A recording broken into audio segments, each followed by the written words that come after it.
Assalamualaikum warahmatullahi wabarakatuh. Salam sejahtera untuk kita semua.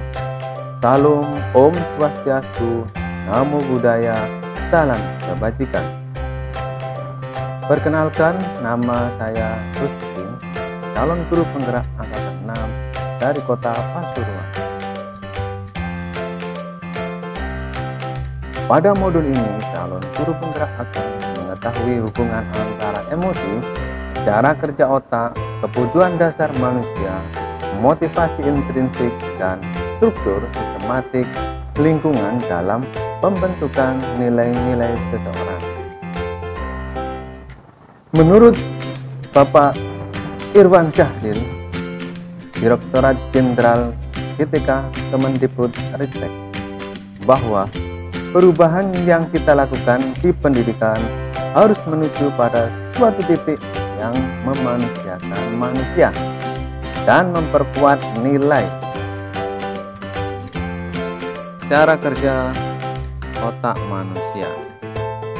Dalam otak manusia terdapat susunan otak yang serupa dengan otak mamalia, otak reptil, dan otak primata yang terhubung dengan otak luhur manusia.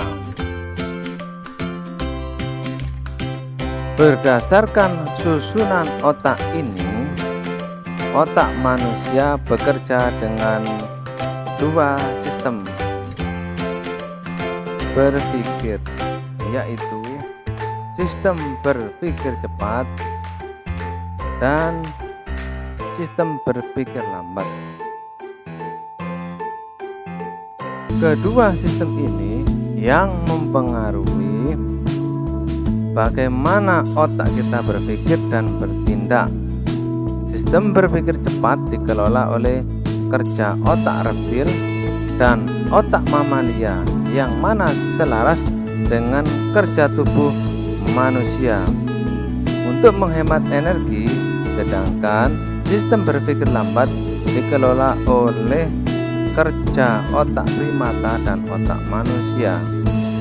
Sistem berpikir ini membutuhkan banyak energi karena bertentangan dengan kerja alamiah bagian otak yang lain.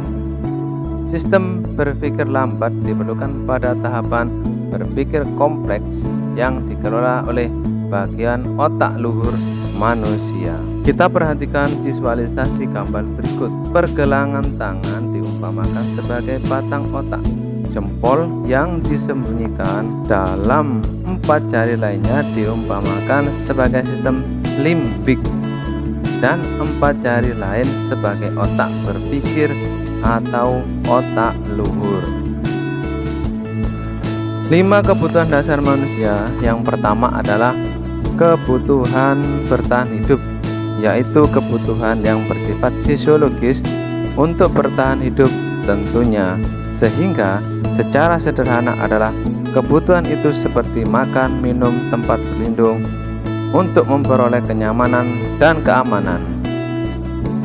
Yang kedua adalah kasih sayang dan rasa diterima. Kebutuhan ini berhubungan dengan psikologi manusia, atau secara sederhana dapat dihubungkan dengan perasaan diterima atau diperbolehkan oleh sekitar, serta membangun hubungan sosial dengan orang lain.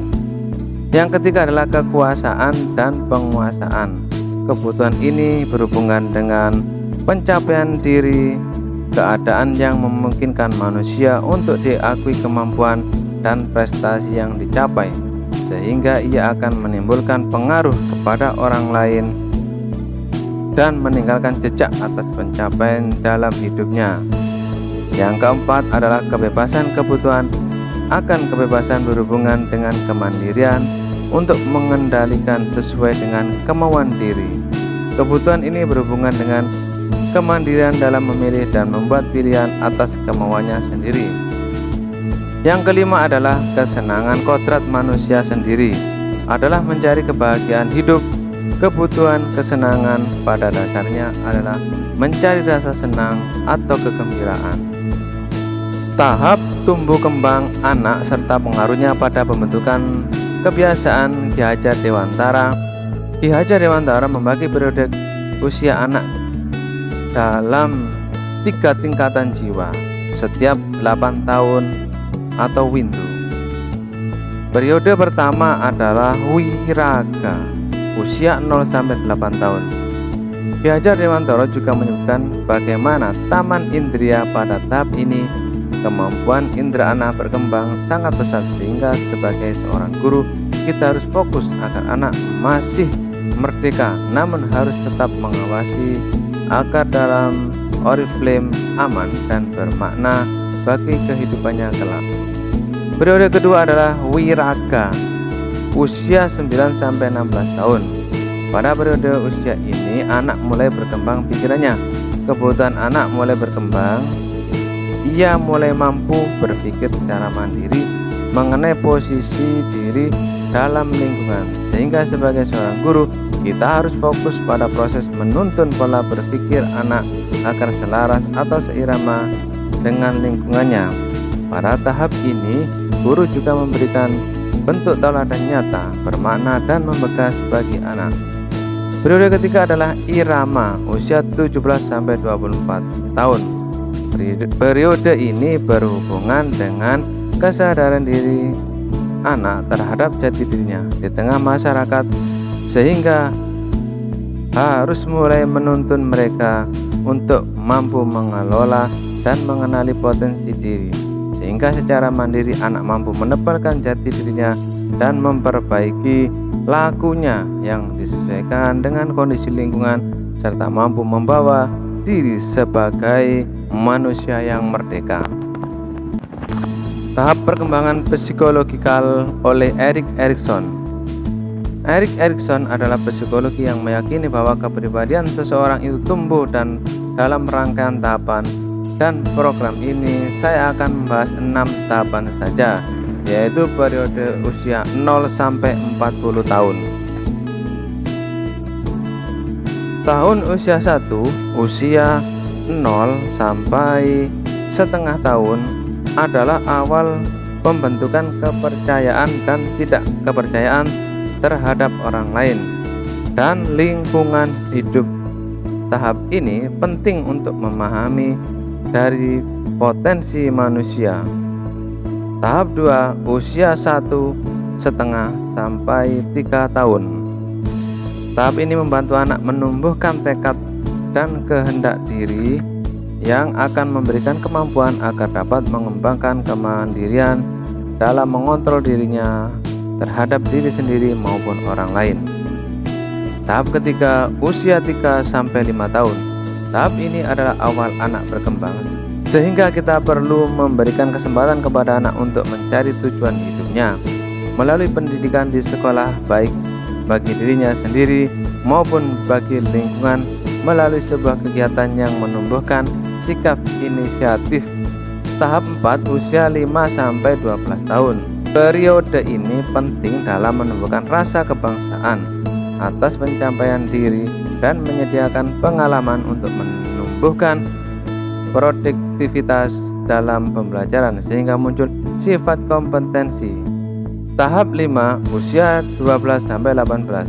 Usia 12 sampai 18 tahun adalah masa remaja, di mana anak sedang berusaha mencari figur untuk menggantungkan dirinya. Pemberian pengalaman belajar haruslah bertujuan untuk menebalkan lakunya, sehingga menguatkan identitas agar menyadari potensi dan dirinya sendiri sebagai individu maupun anggota masyarakat. Tahap ke-6 adalah usia 18 sampai 40 tahun. Periode ini adalah tahap mereka mulai memberikan hubungan relasi yang bersifat bagi anak-anak, mulai mencari dan mendalami perasaan cinta, mulai membangun kedekatan dengan orang lain dan keluarga. Periode ini harus menekankan pada proses eksplorasi perasaan yang mampu memberikan dukungan sosial bagi dirinya agar tidak membuatnya terasa atau merasa terisolasi dalam hidupnya. Nilai-nilai yang sebagai guru penggerak adalah 1. Mandiri. Mandiri adalah kemampuan untuk berdiri sendiri sebagai seorang guru bergerak.